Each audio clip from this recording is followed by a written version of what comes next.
ya tau yen atem nang kan dua kem ya na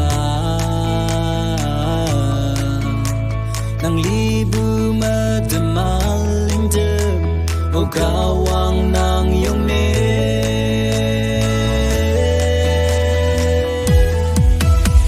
o chila yong ha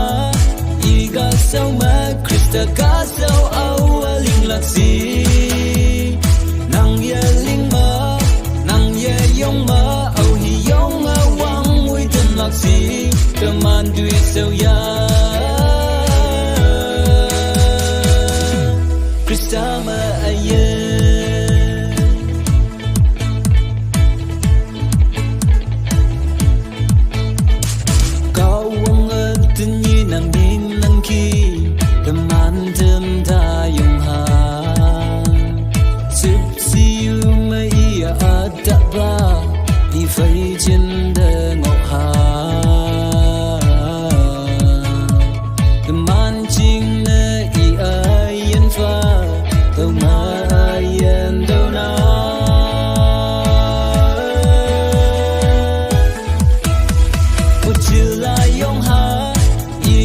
sao ma krista ka sao awaling laksi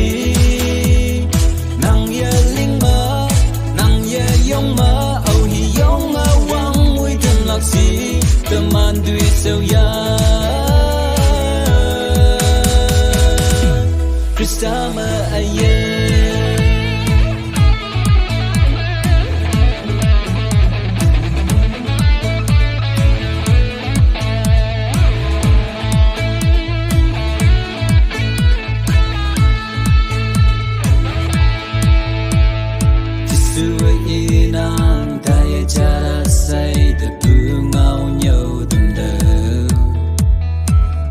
sim hi bak cha jing cha dao win ye nang yen nang bu nang nyu gema nang ling gema krista jing sing of la o chila yong ha iga sao ma krista ka sao awaling laksi nang ye ling ma nang ye yong ma au hi yong ma laksi teman duit sao ya krista ma